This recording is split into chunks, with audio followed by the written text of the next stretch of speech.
Bismillahirrahmanirrahim. Assalamualaikum warahmatullahi wabarakatuh.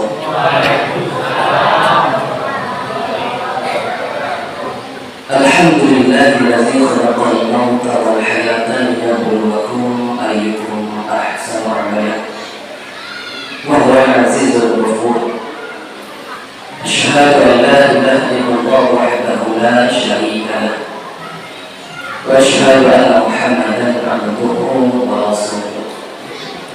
Allahumma shalli ala Muhammad wa ala Muhammad wa ba'du. Rabbi ishrah li sadri wa yassir li amri wahlul 'uqdatam min lisani yafqahu qawli. Allahumma inni as'aluka 'ilman nafi'an wa a'udzu bika min 'ilmin la yanfa'. Yang sama-sama kita muliakan dan kita hormati Bapak Pengurus Masjid Al-Zikrah, kemudian Bapak Ibu sidang jemaah besar dan tarawih yang memuliakan Allah Ta'ala. Kembali kita bersyukur kepada Allah, alhamdulillah, di mana yang mulia ini malam yang berapa itu? 12. Ada yang 11, ada yang 12. Yang puasa hari Sabtu silakan. Yang puasa hari Minggu silakan. Yang tidak sah, dia tak puasa tapi ikut berhari raya. Nauzubillah. Alhamdulillah, jauh-jauh hari kita telah berdoa kepada Allah agar Allah sampaikan usia kita kepada Ramadan ini. Alhamdulillah, Allah panjangkan usia kita. Untuk itu jangan kita sia-siakan. Ramadan telah berlalu 10 hari, ada yang 11 hari, tidak terasa. Semoga segala rangkaian ibadah yang kita lakukan selama ini Allah terima. Amin. Salawat salam Nabi kita Nabi Muhammad sallallahu alaihi wasallam. Allahumma shalli ala Muhammad wa ala Muhammad. Semoga kita semuanya termasuk kepada umat-umat beliau yang nantinya kita berharap syafaat dari Rasulullah sallallahu alaihi wasallam. Untuk itu Bapak Ibu, terus kita dakwahkan, kita lazimkan, kita perbanyak salawat kepada beliau. Allahumma shalli ala sayyidina Muhammad wa ala Muhammad. Semoga dengan wasilah itu, perantara itu, kita layak dan pantas nantinya mendapatkan pertolongan dari beliau. Di samping itu kita terus belajar menunjukkan sunnah-sunnah bagi Rasulullah sallallahu alaihi wasallam. Kenapa? Sejatinya risalah ataupun agama yang dibawa itu adalah agama aturan. Agama sistem bagi kehidupan kita manusia. Bapak Ibu sidang jemaah saudara yang mulia dan Allah Ta'ala,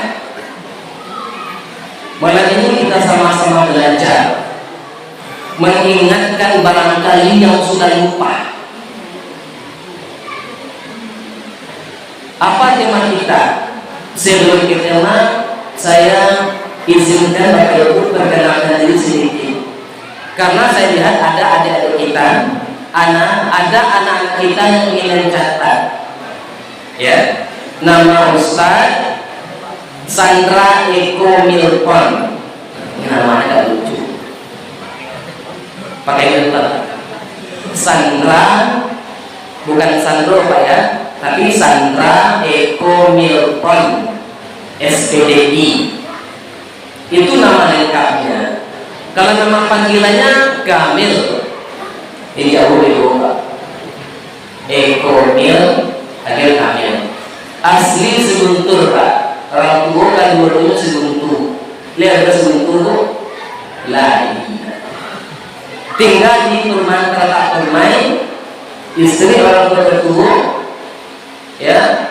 Aktivitas sehari-hari di SMPIT adalah Cendekia, Kampung Baru, Cikarang. Aku jadi tadi aku anak-anak nampak ke situ. Itu perkenalan. Nanti Bertanya, Ustaz siapa nama Ustaz? Makanya Ustaz sampaikan sekarang. Tentang nama Ustaz Sandra Eko Nilkon SPDI. Baik Bapak Ibu yang akan memuliakan.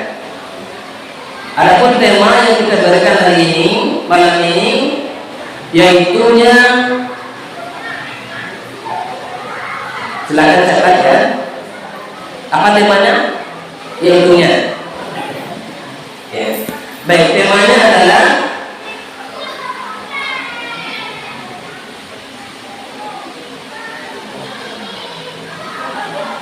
tiga akhlak seorang muslim.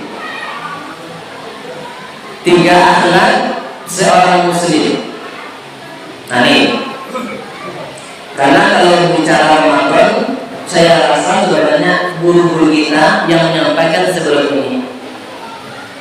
Malam ini kita berbicara tentang tiga akhlak seorang muslim yang mesti kita ketahui. Bapak Ibu yang kemuliakan, agama Islam ini adalah agama akhlak. Agama Islam adalah agama akhlak. Kita sholat itu tujuannya bagaimana melahirkan akhlak yang mulia. Inna sholata tanha 'anil fahsya'i wal munkar. Sesungguhnya sholat itu bisa mencegah perbuatan keji dan munkar. Bukankah itu akhlak? Ya. Bahkan Nabi mengatakan, akmalul mu'minina imanan ahsanul khuluqan. Sesempurnanya iman seseorang itu adalah ketika apabila baik akhlaknya. Nah, dalam keterangan lain, khairun nas ahsanul khuluqan. Sebaik-baik manusia adalah yang paling baik akhlaknya. Banyak orang hari ini Bapak Ibu yang cerdas. Sebut saja profesor, doktor, segala macam gelarnya, tapi terkadang akhlaknya bermasalah. Kita jauh menghargai orang yang punya adab, yang mempunyai akhlak dibandingkan orang yang memiliki ilmu tapi tidak punya akhlak. Banyaklah kita temukan, apalagi kondisi hari ini. Tidak sedikit yang profesor, tidak sedikit yang dokter, banyak mana. Tapi yang terjadi hari ini krisis akhlak. Allah menyanjung nabinya bukan ilmu nabi yang banyak, bukan nasab nabi yang mulia, bukan itu yang Allah sanjung. Yang Allah sanjung nabinya yaitunya tentang akhlak. Wa innaka la'ala khuluqin azim, kata Allah. Sungguh engkau Muhammad memiliki akhlak yang agung, akhlak yang tinggi, kata Allah. Allah tidak memuji lewat ilmu, tidak lewat nasab, tidak, tapi lewat akhlak. Nah ini ada tiga akhlak yang mesti kita pahami, semoga bisa kita amalkan nantinya. Yang pertama sekali kata Rasul, "Man kana yu'minu billahi wal yawmil akhir falaqul khairan aw liyasmut." Barang siapa yang beriman kepada Allah dan hari akhir, hendaklah orang itu berkata yang baik-baik saja, aw liyasmut, atau diam. Nah ini yang pertama. Akhlak seorang muslim yang pertama, berkata yang baik-baik. Tidak mampu baik, lebih baik diam. Betapa banyak orang celaka, hina dirinya Bapak Ibu ketika tidak mampu mengontrol lisannya. Dia ngomong tidak mikir. Kalau di Minang agak-agak kadi kakok pikir-pikir kadi kencing. Kalau bahasa kampung saya, think today and speak tomorrow. Kampung saya, kampung sebetulnya think today and speak tomorrow. Berpikir hari ini, besok baru ngomong. Pikir-pikir dulu. Betapa banyak orang celaka karena lisan. Alifatul lisan, penting kita menjaga lisan-lisan kita, Pak.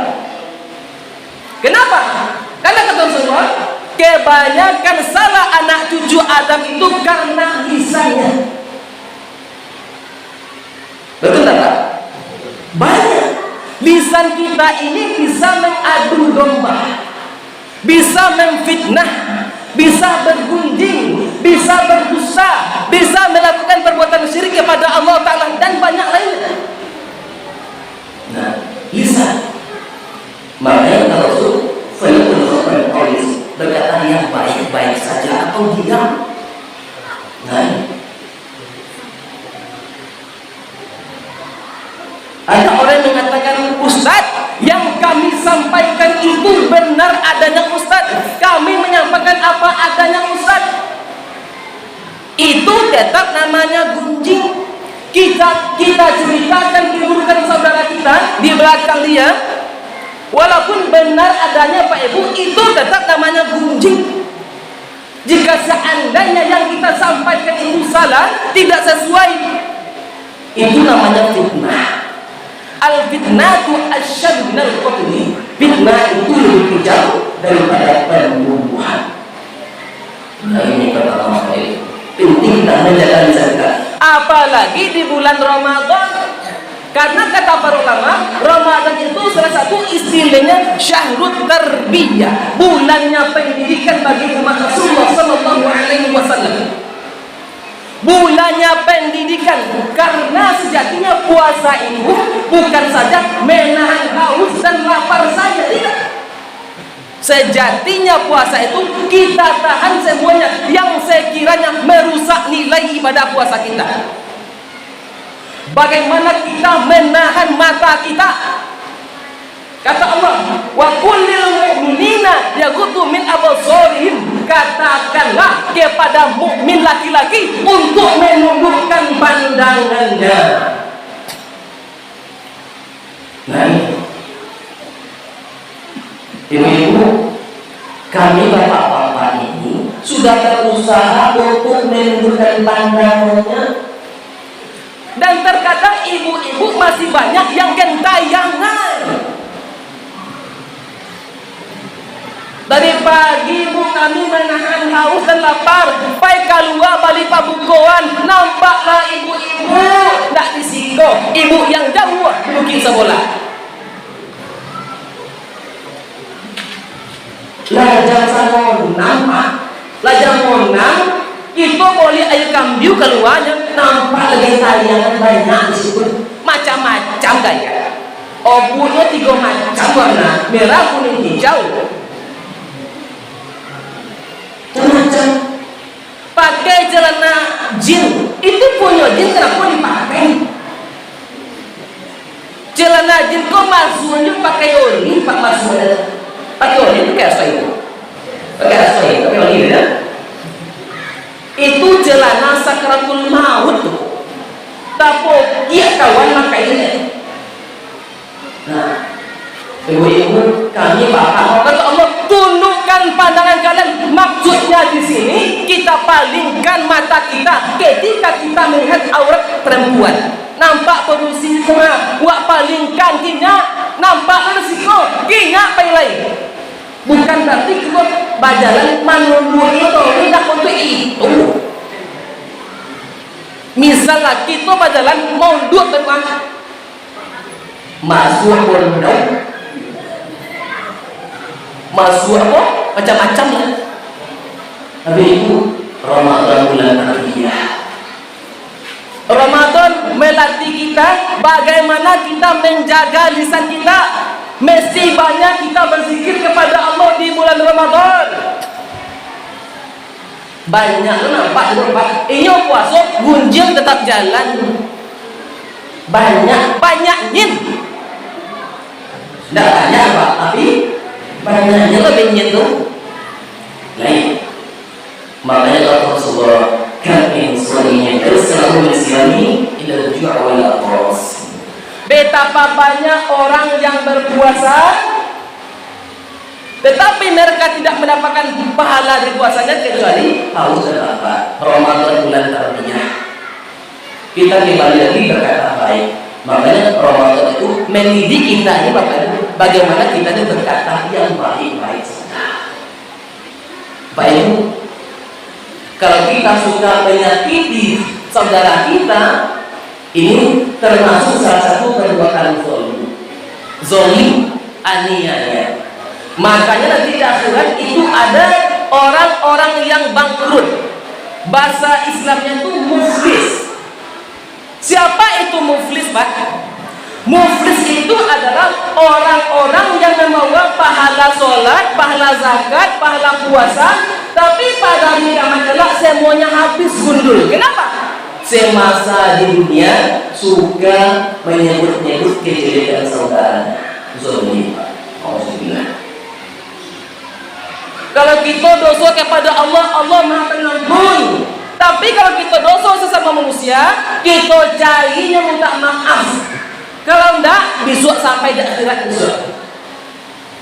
Diambilnya palu kita, Nabi bawa buka, itu dosanya diambil. Baik. Nah itu pertama sekali akhlak. Fayaqul khairan aw liyasmut, berkata yang baik-baik atau tidak. Apa ganjaran yang Allah berikan kepada orang-orang yang berkata baik? Wa qulu qawlan sadida yuslih lakum a'malakum wa yaghfir lakum dzunubakum.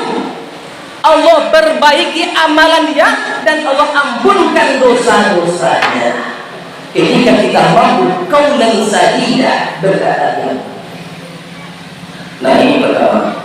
Yang kedua, akhlak seorang muslim itu wa man kana yu'minu billahi wal yawmil akhir falyukrim jarah, dan barang siapa yang beriman kepada Allah dan hari akhir, hendaklah orang itu menghormati tetangganya.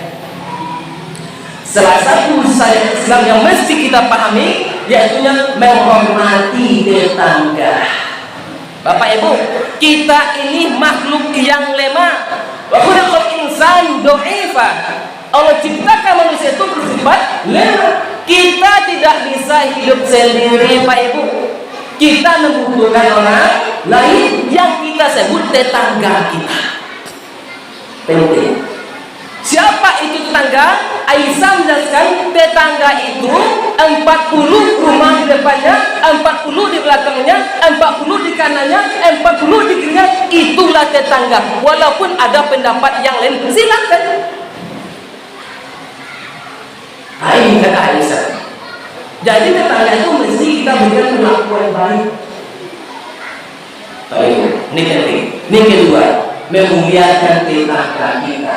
Bapak Ibu, ketika kita misalkan kita ada di antara keluarga kita yang meninggal dunia atau kebakaran, dapat musibah, kira-kira yang pertama sekali datang siapa?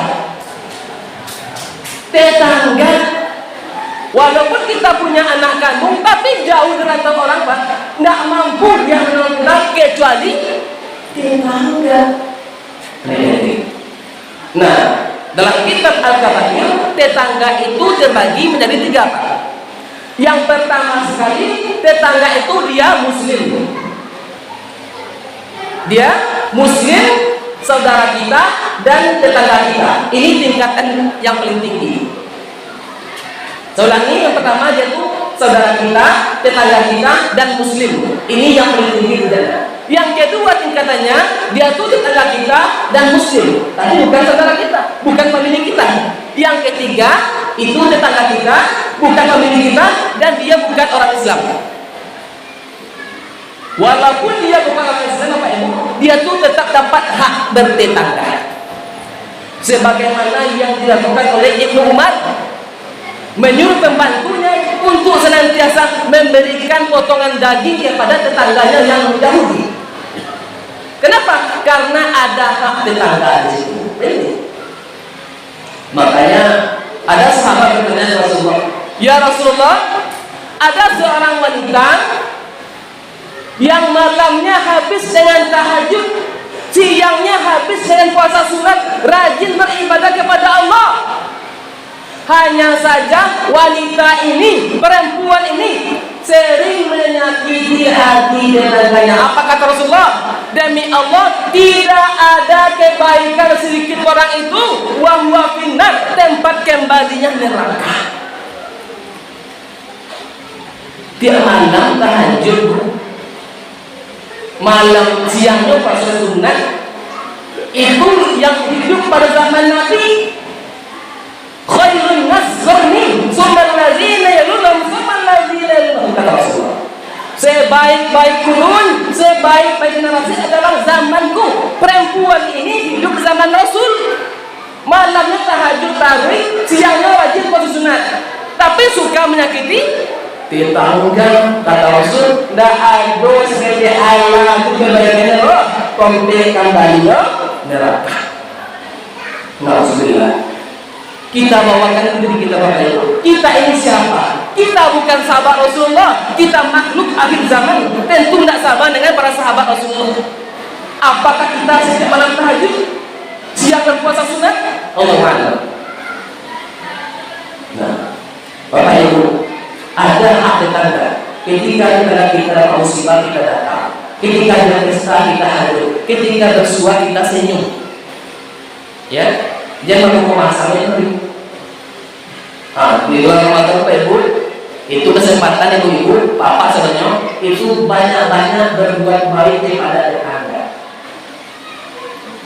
Ya, misalkan ada tetangga Pak Ibu, ya, kita lagi pembukuan atau kurma atau kolak lah. Kamano yang mesti kita bagi Ustaz, nyodak dosa anak kita dong. Yang mesti kita berikan yang paling doke pintunya karma gitu. Nah itu tinggal turunnya. Nyodak dosa anak awak dong. Tetangga yo. Kasih apa mesti kita agin dulu. Yang paling doke pintu mana awak itu agin. Agin kolak atau sambal atau sayur atau kurma segala macam gitu. Bapak Ibu dan mulia. Makanya dalam kitab Al-Kabair, karangan Imam Zahabi itu saya sampaikan, menyakiti tetangga itu termasuk salah satu dosa besar, Bapak Ibu. Makanya Nabi bersumpah kali, tidak beriman seseorang, orang yang tetangganya tidak aman dari gangguan dirinya. Alhamdulillah.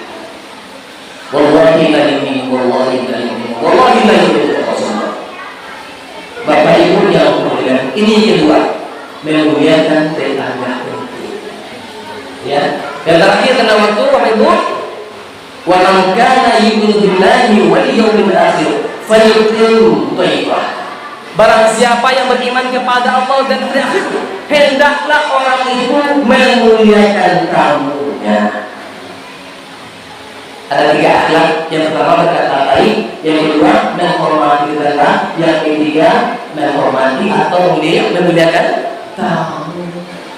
Islam ini lengkap Pak, bukan hanya mengajarkan perkara sholat saja tidak, tapi semuanya diajarkan. Masalah akhlak, ya, masalah ekonomi, masalah pergaulan, masalah tetangga itu diajarkan. Masalah bagaimana menyambut tamu itu diajarkan. Nah ini terakhir. Wajibin baiklah memuliakan tamu. Ini siapa itu tamu? Orang yang datang ke rumah kita. Batasan tamu itu hanya maksimal 3 hari. Bagaimana sikap kita saat bukan rumah? Tentu kita servis. Ketika dia haus kita suguhkan air minum. Ketika dia lapar kita berikan makanan. Ketika dia capek butuh istirahat kita berikan makanan. Ini adab dalam Islam Bapak Ibu yang mesti kita perhatikan. Ya, karena banyak keutamaan yang Allah berikan. Ketika tamu kita masuk ke rumah kita, itu ribuan malaikat bukan maut ya, ribuan malaikat rahmat masuk ke rumah kita, bukan berkat. Kenapa? Mendoakan bagi penduduk rumah itu Bapak Ibu. Nah ini, saya tunjukkan kisah. Pada zaman Rasulullah, ada seorang sahabat yang sedang safar, yang sedang melakukan perjalanan yang habis bekal. Apa kata sahabat ini? Waktu itu adalah Rasulullah dan para sahabat. Ya Rasulullah, saya adalah seorang musafir, orang yang sedang berjalan jauh, sedang habis bekal. Siapa di antara kalian yang mampu menolong saya? Rasulullah dibawa sahabat ini datang ke rumahnya, dibawa ke rumah Rasulullah, ditanyakan ke Aisyah, wa Aisyah, apakah ada makan untuk tamu kita ini? Kata Aisyah, ya Rasulullah, yang ada di rumah kita hanya air putih. Rasul sendiri. Kenapa? Karena tidak mampu menjamu tamu waktu itu. Akhirnya apa? Dibawalah sahabat yang habis bekal ini ke sahabat yang sedang duduk. Wahai sahabatku, siapakah di antara kalian yang mampu menjamu tamu kita ini yang sedang habis bekal? Ada sahabat namanya Tolha. Ya Rasulullah, saya siap menjamu tamu ini malam ini. Sementara Tolha ini hidupnya juga susah. Saking semangatnya beribadah, berani berubah, memberanikan diri saya ya Rasulullah. Singkat cerita, dibawalah sahabat ini ke rumah Tolha, disampaikan ke istrinya. Wahai istriku, kata Tolha, ini tamu kita, mari kita muliakan dia. Nanti ketika sudah masak makanan, ada pesan Tolha kepada istrinya. Ketika makanan sudah dihidangkan, wahai istriku, matikan lampu. Makanan sudah terhidang, siap untuk disantap. Pesan Tolha istrinya, matikan lampu. Karena istri yang tahan apa ibu, nyomatin lampu, makanlah dari meja. Yang Tolha yang punya rumah, ini pura-pura makan. Apa hikmahnya lampu dimatikan? Kalau lampu ini bapak ibu, tentu tamu pun Tolha nggak makan. Nyomatikan lampu supaya tamu pun kandang makan bapak ibu. Sementara Tolha pun adalah anaknya belum makan lagi. Karena sayangnya kepada sahabatnya itu memuliakan tamu, rela dunia makan pak sama anak-anak sama istrinya. Yang penting dia mau menjamu tamunya. Luar biasa bapak ibu. Ini sahabat Rasulullah. Ini teladan kita. Artinya apa? Lah selesai makan sadonyo, lah kanyang tamu bapak ibu. Lanjutnya berjalan. Besoknya datang Tolha ke Rasulullah. Ya Rasulullah, ambo tadi malam bentuk iko ketemu ambo. Apa kata Rasulullah? Wahai Tolha, sungguh malaikat takjub kepada perbuatan kalian. Subhanallah. Ini bapak ibu, ini perbuatan sahabat Rasulullah dalam menjamu tamunya. Luar biasa. Kalau kita gimana kira-kira pak? Wah makan ya, sama seketik tinggal ya, anak makan aja. Yo sorry, kira-kira itu ya. Karena kita kenapa?